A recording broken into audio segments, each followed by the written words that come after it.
એટલે મોમાં એ તો સમજાઈ દીધું કે ગઈઢિયા ગાડો વાળા ને જવાની પાડો ના વાળા. એ વાત તો સાચી, પણ આ બોલે એનો બોર વેચાય એનું શું અપાવું મોમાં? બોલ ને ભોણા. પેલા વિડીયો જોઈને એક ભાઈ કોમેન્ટ કરેલી કે બોલે એનો બોર વેચાય ને ન બોલવામાં 9 ગુણ. બરોબર? હા. તો એ કહેવત નો અર્થ શું હોય? ન બોલે એના 9 ગુણ તો આપણે ફરી કહીશું, પણ બોલે એનો બોર વેચાય એ કહેવત નો મતલબ આજે કહો. તારે એ મતલબ જાણવો? હોવે. એક બાપાને ખેતરની અંદર 2-4 બોરડી હતી. એનો બોરો થતો હતો. બરોબર. એ બાપાએ વિચાર કર્યો કે મારા બે છોકરા હ એમાંથી પાવરફુલ હોશિયાર કોણ હ એ મારા ચકાસણી કરી.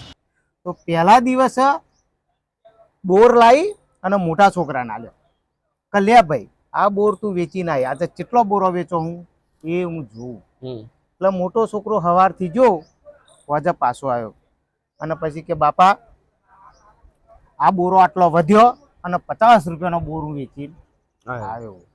એવું બીજા દિવસે બીજા છોકરાને મોકલ્યો નોનાન કે જા હવે તું બોર વેચીને આય. તો એ બોર વેચવા જો તો બધો બોરો વેચીને બપોરે તો પાછો ઘેર આવી ગયો.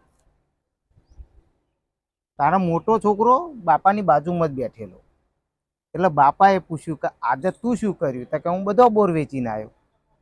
તો કે કાલે તું જેલો તો કે તું કેમ બોરો વેચીને ના આવ્યો બધો અને ખાલી 50નો વેચીને આવ્યો, આવો 500નો વેચીને આવ્યો?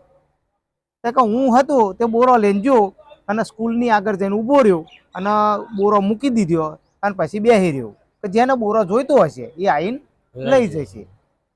એટલે કે મારે 50નો વેચાયો. તો કે ભાઈ બોલ નોના તે શું કર્યું? તો કે મેં શું કર્યું બાપા ખબર?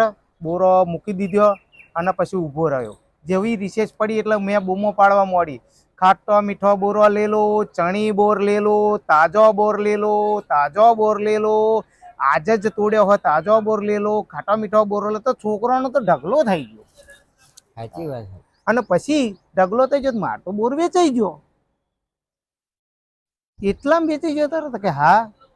પછી બાપા કહ્યું કે જોયું ને બોલે એનો બોર વેચાય, ના બોલે એને કશું ના બોલે તો કશું ના વેચાય. એટલે આ જીવનની અંદર તમારે કોઈ પણ ધંધો કરો કે ગમે તે કરો, તમે જો એનો કઈ રીતે એનો વેપાર કરવો એ તમને ખબર ના હોય અને આ રીતે એક જગ્યાએ બેસી રહો તો તમારો કોઈ ધંધો થાય નહીં. અને તમારો કોઈ બી ધંધો છે એનું થોડુંક માર્કેટિંગ કરવું પડે, ગ્રાહકને બોલાવીને એને સમજાવવું પડે કે આ વસ્તુ આમ હ, આ વસ્તુ આમ હ, અમારી પ્રોડક્ટમાં આટલા ફાયદા હા, તમને લઈ જશો તો તમને આટલો ફાયદો થશે. તો ગ્રાહકને એમ થાય કે ના આ વસ્તુ લીધા જેવી એટલે આપણે જીવનમાં બધી રીતે એવું હતું અને ઉડાનથી આપણે જોઈએ તો આપણા ઘડીઓએ જે કહેવતો પાડી એમને નહીં પાડી. અને આવી જ કહેવતનો કોઈ પણ હશે તો અમે આગળ તમને જણાવીશું. અને આગલો અમારો વિડીયો આવશે આ જ કહેવતનો વિરુદ્ધાર્થી શબ્દ કે ના બોલે એનાય 9 ગુણ. તો ના બોલવાના 9 ગુણ એના વિશે પણ અમે આગળ તમને જણાવીશું. જય હિન્દ, જય રણછોડ.